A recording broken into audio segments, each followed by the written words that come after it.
Howdy folks, thanks once again for coming to listen. Today's sermon is something God asked me to talk about that's very close to me. It's very near and dear to my heart because for years I put up with having to choose between what I believed about myself and what others believed about me, or what I perceived others to believe about me. So if I were to entitle today's sermon, it would be Because I Made You. When I was 5, my mom would read to me. Most parents do that for their children, but this was our thing. It was something that I just loved. I have a vague memory of me bringing a book to my mother and to read me. It was called Through the Looking Glass.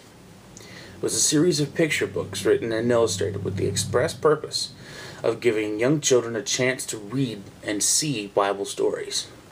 The only one I can recall at the moment is David and Goliath.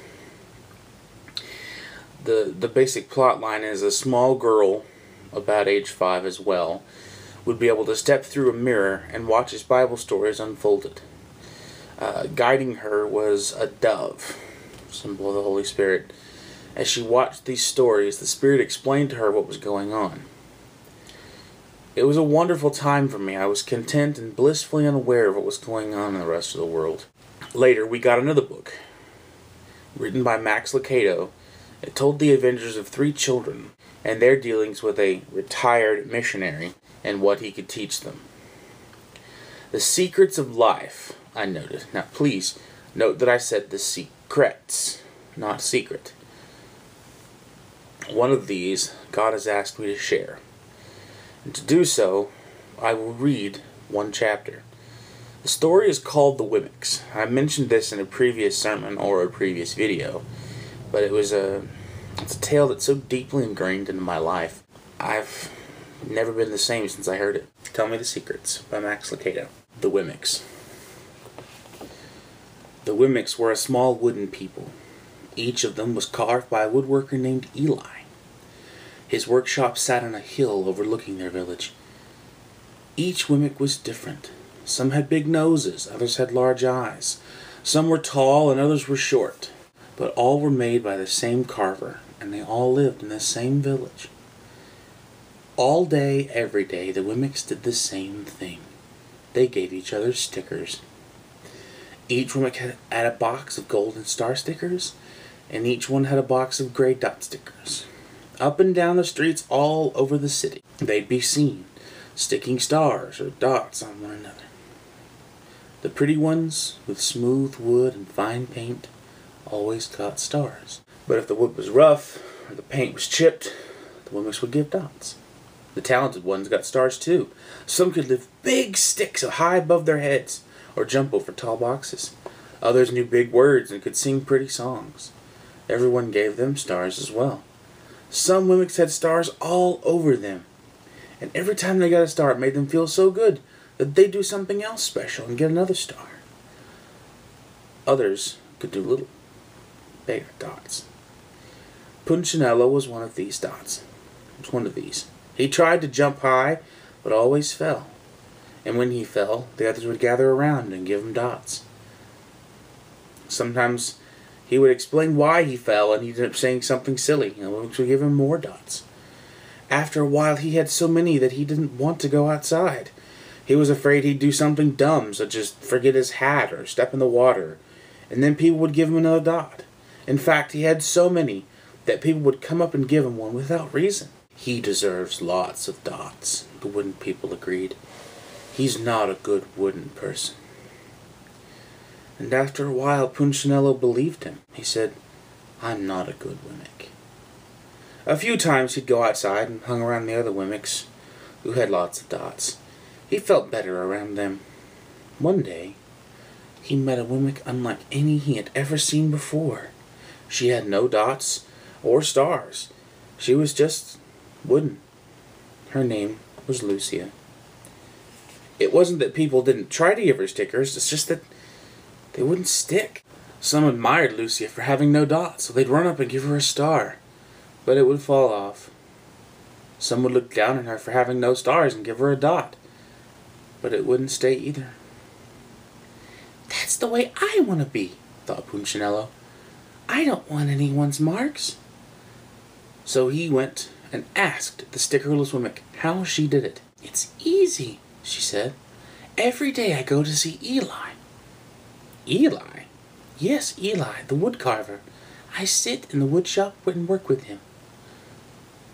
Why? Why don't you go find out for yourself? He's up on the hill. And with that, the woman with no marks turned and skipped away. But he won't want to see me, Punchinello cried out. Lucia didn't hear. So Punchinello went home. He sat near a window and watched the wooden people as they scurried about, giving each other stars and dots. It's not right, he muttered to himself, and resolved to go see Eli. He walked up the narrow path to the top of the hill and stepped into the big shop. His wooden eyes widened at the size of everything. The stool was as tall as he was. He had to stretch on his toes to see the top of the workbench. A hammer was as long as his arm. Punchinello swallowed hard and said, I'm not staying here. He turned to leave. Then he heard his name. Punchinello? The voice was deep and strong. Punchinello stopped. Punchinello, how good to see you. Come, let me have a look at you. Punchinello turned slowly and looked at the large bearded craftsman. You know my name? The little mimic asked. Of course I do. I made you. Eli stooped down and picked him up and set him on the workbench. The maker spoke, thoughtfully as he inspected the gray circles. It looks like you've been given some bad marks. I didn't mean to, Eli. I tried really hard. Oh, you don't have to defend yourself to me, child. I don't care what other mimics think. You don't? No, and you shouldn't either. Who are they to give stars or dots? They're mimics, just like you. What they think does not matter, Punchinello. All that matters is what I think. And I think you are pretty special. Punchinello laughed. Me?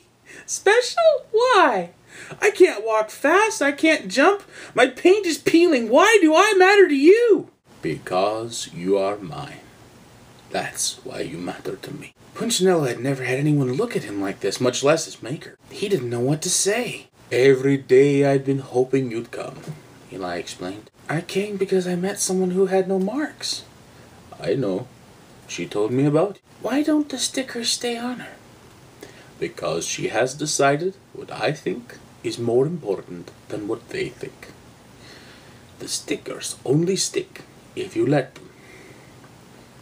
What? The stickers only stick if they matter to you. The more you trust my love, the less you care about their stickers. I'm not sure I understand. You will, but it will take time. You've got a lot of marks. For now, just come to see me every day. And let me remind you of how much I care. Eli lifted Punchinello off the bench and set him on the ground.